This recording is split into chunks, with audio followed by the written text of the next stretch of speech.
Assalamualaikum warahmatullahi wabarakatuh. Halo pemirsa, berjumpa kembali bersama program Suara Publik bersama saya Muhammad Syuib Hamid. Saudara, di tengah mewabahnya, merebaknya pandemi atau COVID-19 Rumah Sakit Umum Dr. Fauziah Biren justru harus tutup karena sebagian besar staf mereka terinfeksi positif COVID-19. Untuk itu, menjadi penting bagi kita untuk mengetahui lebih lanjut tindakan seperti apa, tindakan preventif seperti apa yang dilakukan untuk memastikan bahwa pertama, layanan kesehatan tetap diberikan kepada masyarakat sehingga masyarakat pun merasa bisa terlayani baik pasien COVID-19 maupun non-COVID-19. Lalu hal apa yang mesti dilakukan agar Kabupaten Biren bisa terbebas dari COVID-19, walaupun memang ini butuh waktu dan kerja keras semua pihak, tetapi dengan kerjasama barangkali akan membuat kita menjadi lebih mudah untuk mengatasinya. Nah, kita akan berbincang dengan narasumber kita saat ini yang sudah hadir di studio TVRI dan yang juga sudah terhubung via online. Yang pertama di studio sudah hadir Direktur Rumah Sakit Umum Daerah Dr. Fauziah Biren, Dr. Amir Adani MKes. Assalamualaikum Pak Direktur. Waalaikumsalam warahmatullahi wabarakatuh. Yang kedua pemirsa ada Ketua ID Kabupaten Biren, Dr. Purnama Setiabudi SPOG atau yang akrab disapa dengan Dr. Pur. Assalamualaikum Dr. Pur. Waalaikumsalam warahmatullahi wabarakatuh. Dan yang ketiga ada Nurse Rosdiana SKM SKEP, pengamat kesehatan. Assalamualaikum Nurse Rodi. Waalaikumsalam warahmatullahi wabarakatuh. Dan pemirsa, saat ini kita juga terhubung dengan Bupati Biren melalui Zoom. Ada Bapak Dr. Muzakkar Abdul Ghani. Ya, Assalamualaikum Pak Bupati. Waalaikumsalam warahmatullahi wabarakatuh. Baik. Ya, semoga suara kami bisa terdengar dengan jelas. Baik pemirsa, sebelum kita memulai perbincangan ini, berikut kami sajikan prolog untuk Anda.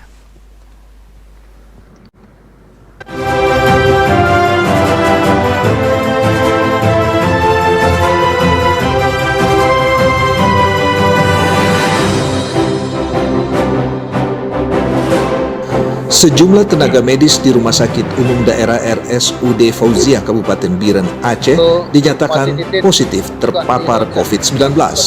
Dampaknya, manajemen rumah sakit menutup sejumlah ruangan dan meminta seluruh tenaga medis dan pegawai negeri sipil untuk diperiksa swab. Penutupan rumah sakit ini adalah upaya untuk memutus rantai penularan COVID-19.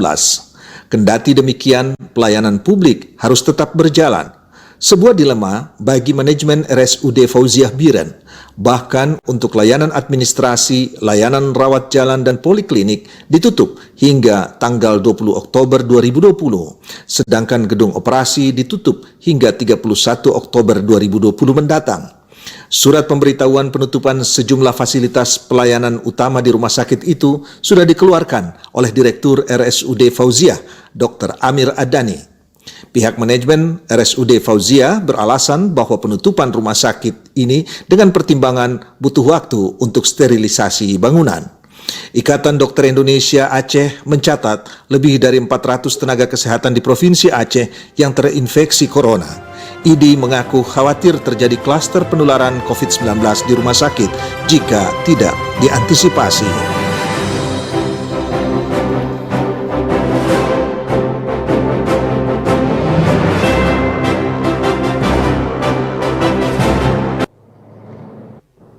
Baik pemirsa, untuk memperdalam perbincangan atau tema tadi kita akan langsung berbincang dengan narasumber kita. Yang pertama saya akan berbincang dengan Pak Direktur RSUD Fauziah Biren. Atau sebelum kita ke Pak Direktur dulu untuk memastikan bahwa sebenarnya bagaimana awalnya RSUD Dr. Fauziah mendeteksi ada sejumlah tenaga medis yang terinfeksi COVID-19 dan pada akhirnya memutuskan untuk menutup sementara waktu beberapa layanan yang ada di sana, Pak. Terima kasih pada kesempatan ini. Ingin saya sampaikan bahwa yang pertama untuk privasi dan preventif untuk menjaga daripada kesehatan daripada medis dan para medis di rumah sakit, kami kan berinisiatif untuk melakukan swab. Ya, Ya, jadi untuk menjaga supaya apakah mereka sudah terpapar atau tidak, karena menjadi hotspot itu kan di rumah sakit. Semua orang datang ke rumah sakit, kita tidak mengenal, kemudian juga bisa membawa virus tersebut.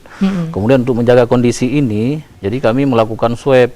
Sesudah kami lakukan swab, ternyata ada beberapa para medis memang yang sudah terpapar, akhirnya untuk diistirahat atau isolasi mandiri. Kemudian juga tidak ada gejala.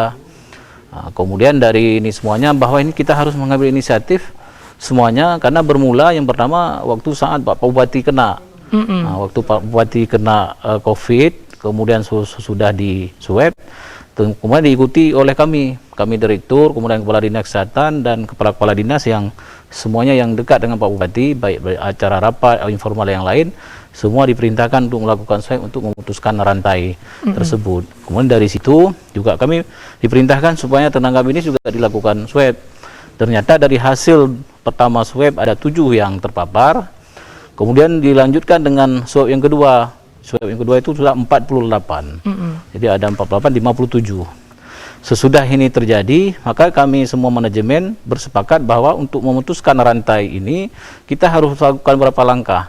Langkah yang pertama adalah harus kita menutup beberapa pelayanan. Tapi pelayanan emergensi itu tidak kita tutup, tapi hanya pelayanan umum. Kemudian untuk tenaga administrasi juga kami juga terpapar. Ada 3 orang yang terpapar. Juga kami anjurkan untuk bekerja di rumah, sehingga juga ini membutuhkan waktu, kemudian juga untuk menjaga daripada psikologis dan imunitas daripada semuanya, maka kami untuk istirahat 2 hari, karena pertama sudah 4 hari sebenarnya ada Jumat dan Sabtu, jadi untuk disinfektan, untuk konsolidasi lain-lain semuanya, supaya semangat ini jangan hilang. Kemudian penyesuaian pelayanan, karena tenaga yang sangat dibutuhkan juga kena. Kalau di OK kami ada tenaga 15 yang terpapar. Jadi sudah terganggu pelayanan. Akhirnya dimaksimalkan pelayanan, kemudian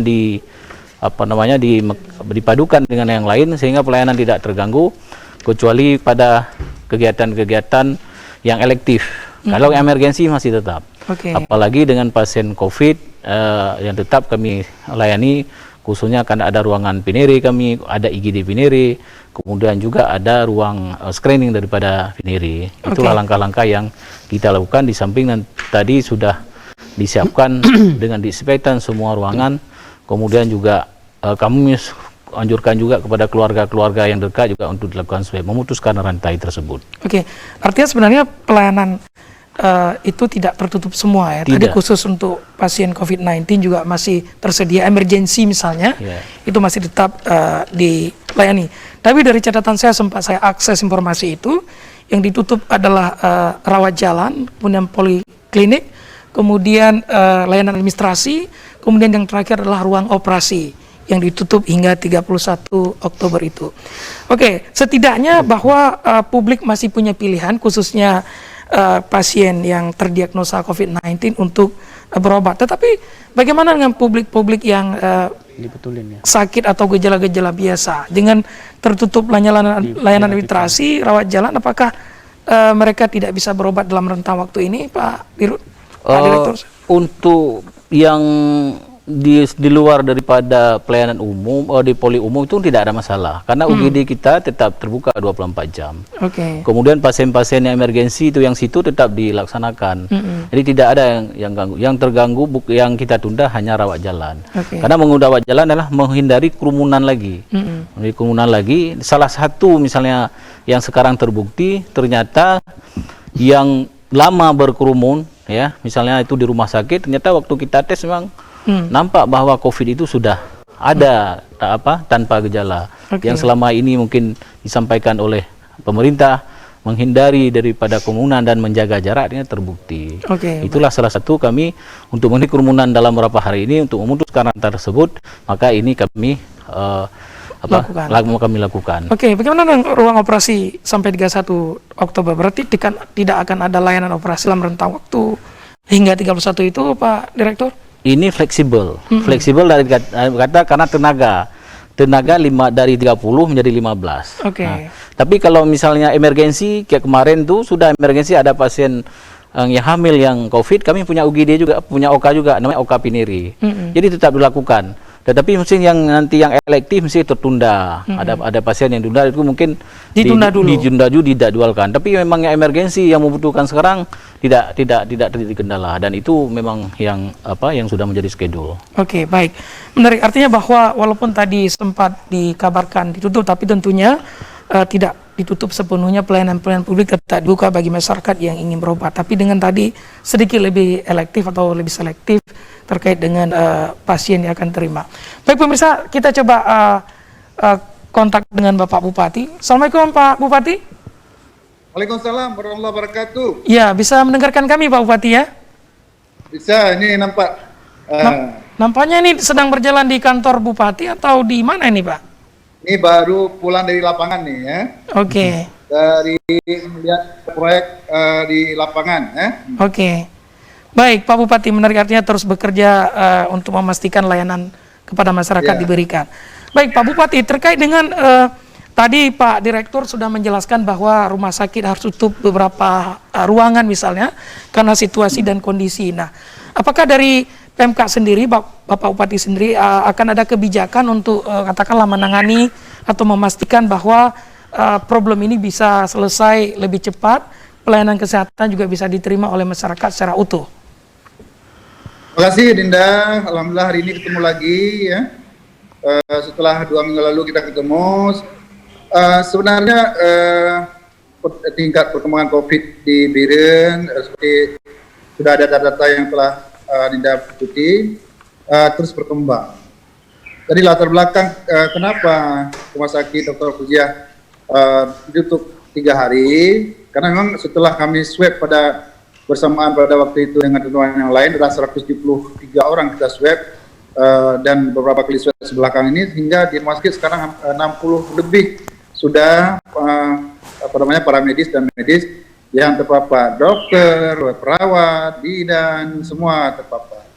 Sehingga pada waktu itu saya panggil Direktur Naga Kesehatan, Kajari, yang memang pada saat itu juga kantor Kajari kita swab bersama, ada juga Puskesmas Kudada, swab bersama, kita bahas bersama. Setelah kita bahas bersama, yang saya pikir sekarang adalah sebagai pimpinan daerah, saya sedang bagaimana berpikir ini tidak meluas seluas-luasnya.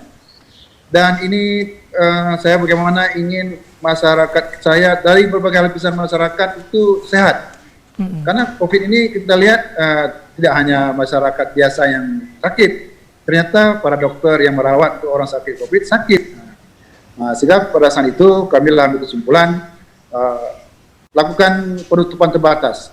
Nah, penutupan terbatas untuk 3 hari, yaitu yang terkait dengan poli umum, karena memang ada terjadi transmisi daripada masyarakat yang kita layani ke kita khawatirkan ada masyarakat kita yang datang keluar, karena ternyata Adinda ya, setelah di samping rumah sakit umum yang terpapar sekian banyak, juga kantor Kajari itu terpapar 24 orang, di Bedada ada 7 orang. Kemarin kita swab lagi di kantor Dinas Pendidikan Capil, ya, di sana juga sudah terpapar hampir 41 orang dari 73 orang pegawai di sana. Ya, sehingga Capil hari ini kita tutup terbatas dengan apabila masyarakat ada kebutuhan KTP dan segala macam menghubungi secara online, karena memang secara sistem kita secara online sudah memungkinkan. Jadi karena itu dalam hal ya melayani masyarakat kita yang bersifat emergensi, misalnya seperti apa sampaikan Direktur tadi, ibu melahirkan, kemudian masyarakat kita yang terpapar COVID, kecelakaan yang tiba-tiba perlu kita bawa ke rumah sakit, itu kita berikan peluang-peluang atau ruang-ruang yang memang kita sudah siapkan untuk kita layani seperti biasa. Oke, baik Pak Bupati, ini kalau kami perhatikan dari catatan kami bahwa kalau kita lihat dari aspek rasio, ternyata Biren termasuk yang paling banyak nakesnya atau tenaga kesehatannya yang terinfeksi COVID-19 ini. Nah, apa antisipasi ke depan kalau misalnya kita berharap tentu tidak ya, tren ini terus berlanjut. antisipasi seperti apa yang barangkali disiapkan oleh Pemkab Kabupaten Biren bersama stakeholdernya untuk tetap pertama pelayanan tetap ada, tetapi di sisi lain kita juga harus memutus mata rantai dengan isolasi dan sejenisnya. Ya, secara kebijakan kita regulasinya sudah tetapkan, ya. Apa saja regulasi ada kaitannya dengan bagaimana masyarakat sadar betul COVID ini adalah suatu wabah yang harus diwaspadai, kita sudah siapkan. Yang belum ada rumus-rumus yang cukup akurat, Adinda, semuanya bagaimana masyarakat menyadari ini secara baik, bahwa ini akan sangat berbahaya apabila totalitas penyebaran ini meningkat tajam, bisa mencapai ribuan nantinya bagi masyarakat Biren Provinsi Aceh pada umumnya. Jadi bagi kami ini terus kita evaluasi. Yang penting hal-hal yang bersifat regulasi kami tingkatkan terus upaya penyadaran masyarakat. Kemudian hal yang terkait dengan misalnya interaksi yang bersifat umum secara parsial kita berikan seperti misalnya capir tahan 3 seminggu. Setelah itu kita layani secara terbuka lagi. Kemudian perizinan juga seperti itu. Di mana bersifat umum menjadi pusat perhatian kita bagaimana itu mengantisipasi secara kebijakan sehingga masyarakat tidak terganggu. Karena oleh bagaimanapun ketika kita ingin menerapkan masyarakat itu mengikat mereka untuk misalnya kita PSBB misalnya langkah lebih besar, kita juga berpikir tentang ekonomi masyarakat, tentang perkembangan ekonomi, tentang gangguan-gangguan ekonomi. Jadi ini antara kepentingan melayani kesehatan dengan pertumbuhan ekonomi, dengan perkembangan ekonomi harus simultan paralel kita pikirkan bersama-sama. Saya kira seperti itu. Baik, Pak Wati, nanti kami akan kembali ke Bapak, tetapi tadi menarik bahwa sebenarnya aspek pencegahan dan penyadaran publik menjadi hal yang penting di sini, agar bagaimana mata rantai dari COVID-19 ini bisa diputuskan. Walaupun ini kekhawatiran kita, kemarin Dr. Azharuddin juga sempat menyatakan ada dua kubu, ada yang percaya dan yang tidak terkait dengan COVID-19, ini juga problem tersendiri. Baik, ID Biren sendiri bagaimana melihat kasus ini? Apakah ini terutama tadi menyangkut tentang tenaga medis yang terinfeksi, apakah cukup khawatir kita sudah pada kondisi demikian?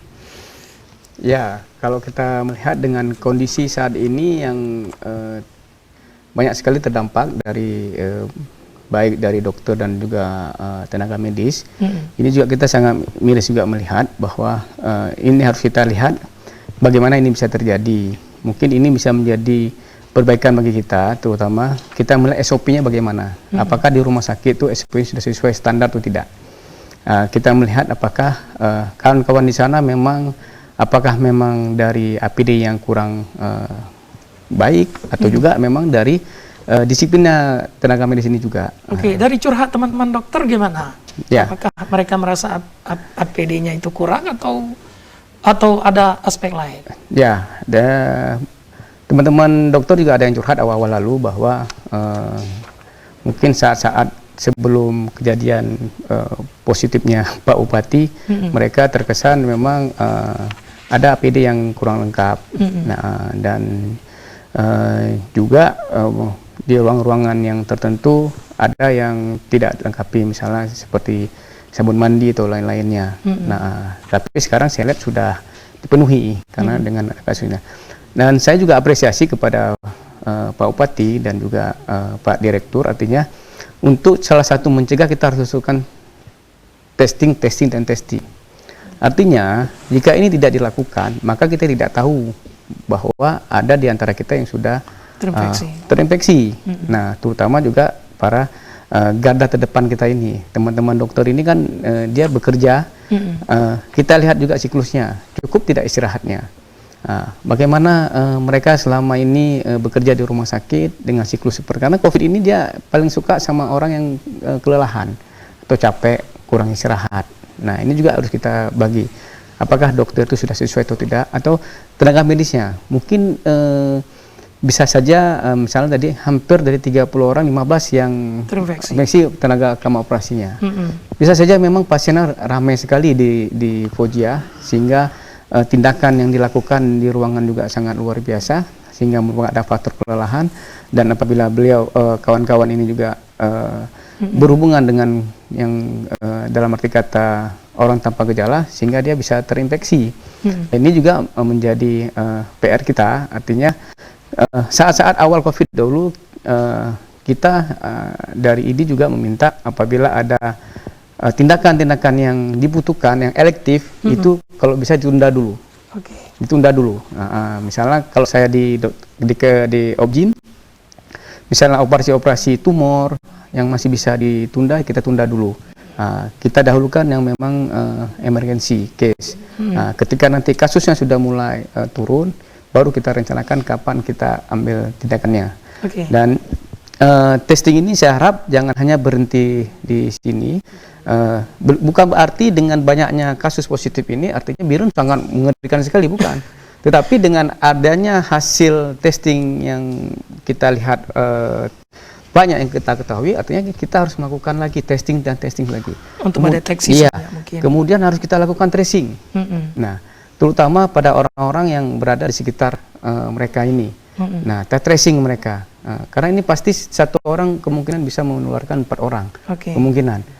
Nah, jadi dengan adanya kasus hari ini di rumah sakit, kemudian di Puskesmas, di Kajari, di Dukcapil, yang setiap hari orang selalu berjumpa di polik-polik umum ini, kemungkinan kasus-kasus ini akan bertambah. Nah, ini juga artinya kemarin orang menganggap kasus ini COVID ini tidak ada. Tetapi pada hari ini, ya alhamdulillah masih tanpa gejala. Bagaimana kalau beberapa teman-teman ini yang bergejala? Mungkin perawatan di ruangan Pinere Dr. Puja tidak mencukupi, ya. Tidak akan terpenuhi. Oke, baik Dr. Pur, tadi menarik bahwa ini kan case tadi, saya juga akan klarifikasi, bukan klarifikasi, bertanya kembali ke Pak Direktur nanti, tapi ke ID dulu. Ini kan mengingat tadi banyaknya yang terinfeksi COVID-19, setidaknya dalam beberapa hari ini mereka harus isolasi mandiri.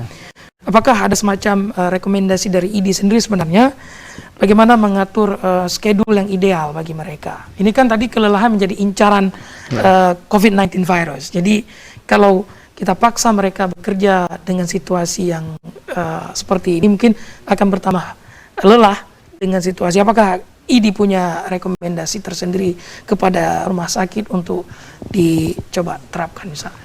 Ya, kami berpikir begini.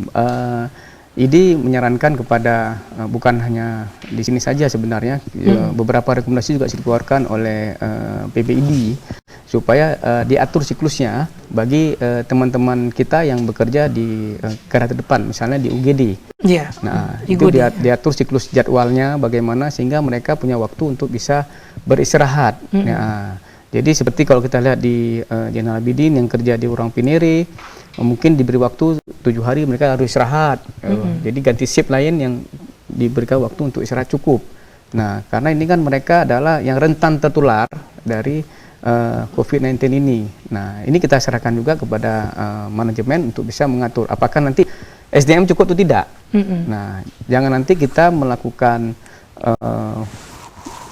kepada teman-teman nakes bekerja, ternyata SDM kita nggak cukup. Nah, ini juga menjadi PR kita juga.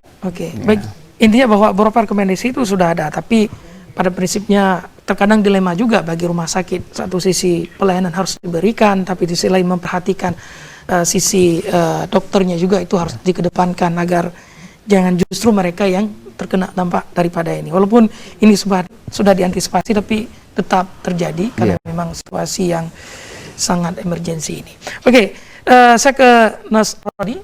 Nasrodi, apa pengamatan Anda selama ini terkait dengan pelayanan, maksud saya penanggulangan khususnya terkait dengan treatment para dokter dan tenaga kesehatan lainnya? Apakah tadi walaupun sudah disinggung sekilas, apa cukup ideal dengan beban pekerjaan mereka yang berat, treatment yang diberikan, apakah sudah equal sebenarnya? Iya, terima kasih.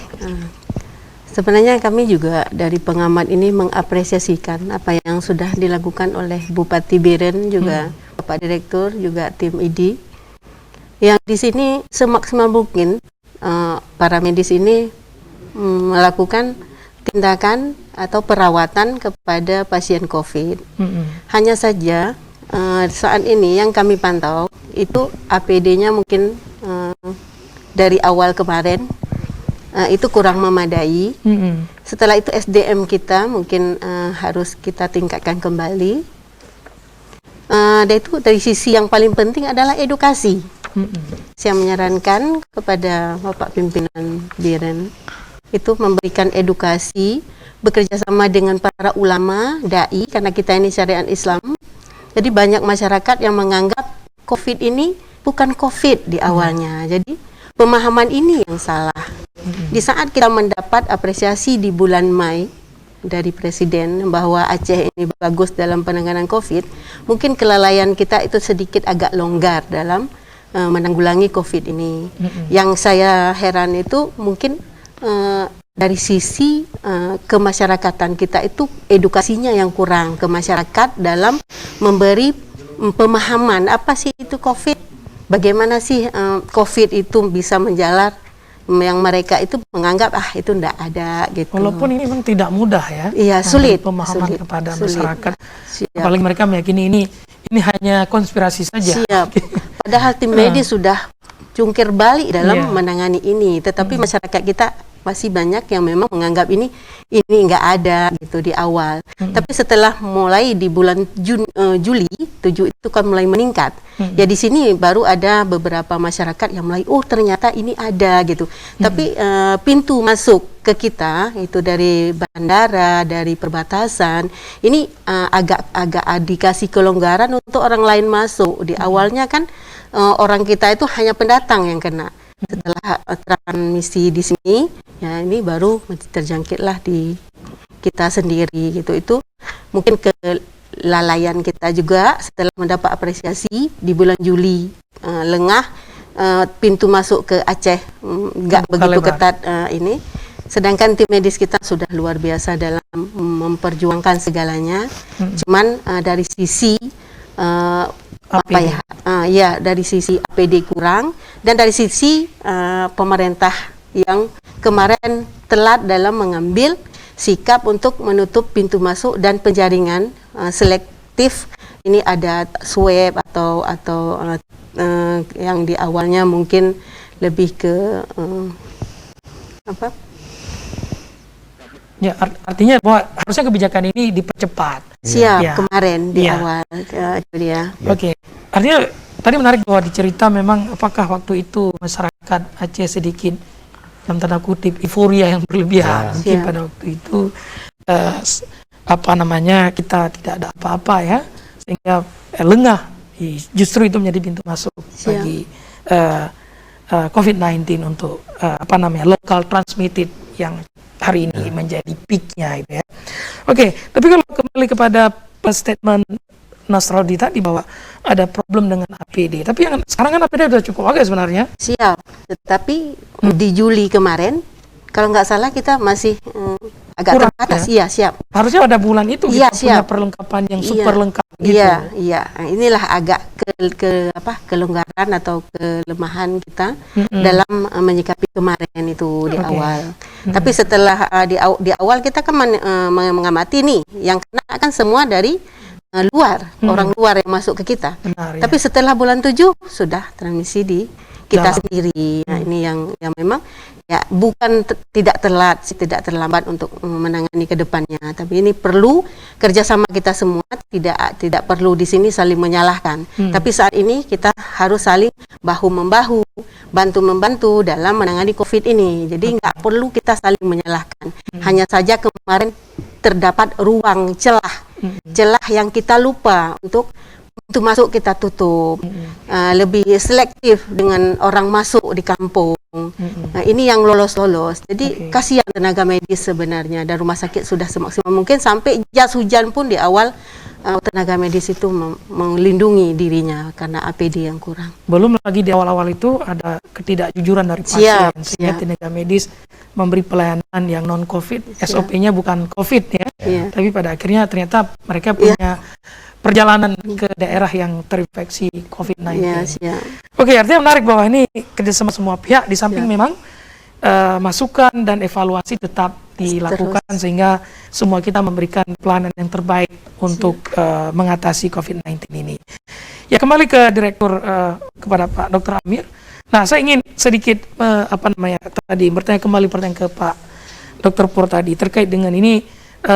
Schedule bagi tenaga kesehatan kita di saat semakin berkurang dan juga kondisi yang semakin meningkat Pak Dr. Amir?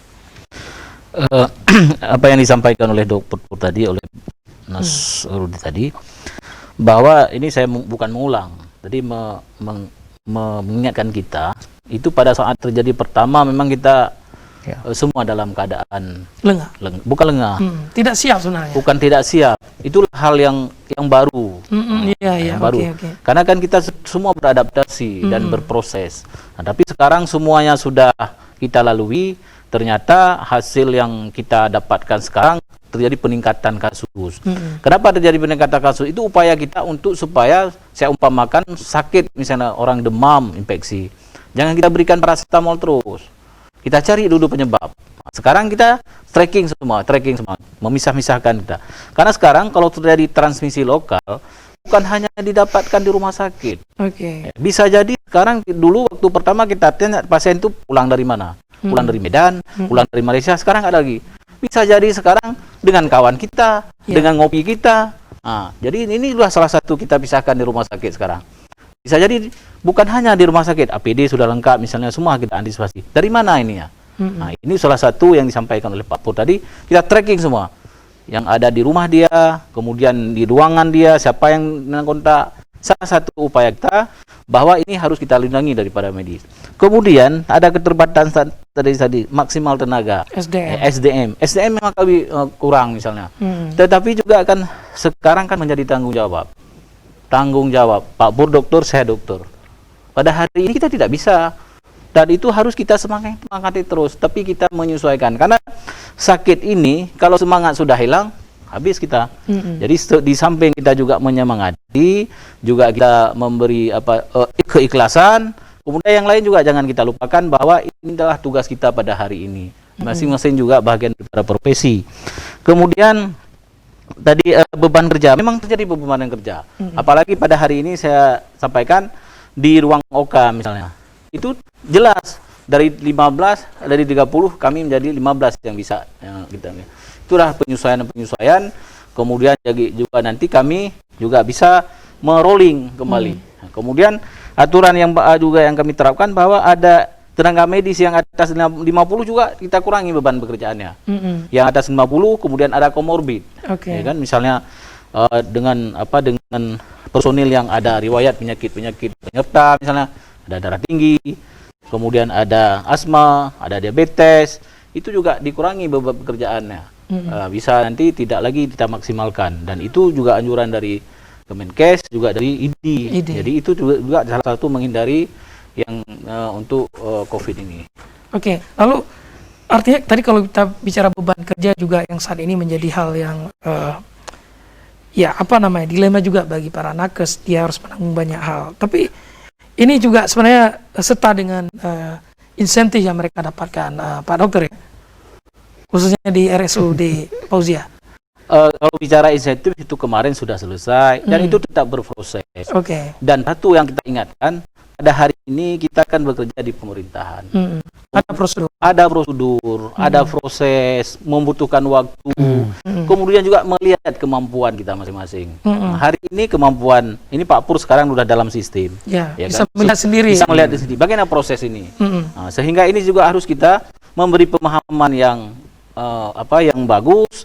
Kemudian juga bisa mengerti bagaimana proses ini bisa terjadi, sehingga ini tidak ada saling kita menyalahkan. Sesuatu itu membutuhkan proses dan kemampuan kita masing-masing. Di rumah juga kita ada 5 kita misalnya, kan kita tahu bagaimana kemampuan orang tua, sehingga kita bisa bersyukur dan beradaptasi sehingga semuanya bisa terlayani. Artinya memang butuh sedikit kesabaran dan pemahaman dari teman-teman, karena ini ada aturan yang harus diikuti, tidak mungkin juga pangkas di tengah jalan, karena ini menyangkut nanti pertanggungjawaban uang negara yang dipakai. Tapi sedikit lagi Pak Amir, di Biren sendiri saat ini, dalam posisi saat ini, kita berada di zona kuning atau orange sebenarnya? Atau setelah tren kita menuju kemana ini? Sebenarnya masalah zona itu kan BNPB yang memberikan. Tapi usaha kami tetap untuk menghindari pencegahan, ya, supaya orang tidak datang ke rumah sakit. Nah, ya, itulah yang perlu kita terus menerus, karena yang paling inti itulah seperti yang sampaikan tadi, ada edukasi yang terus menerus, yang tidak boleh bosan.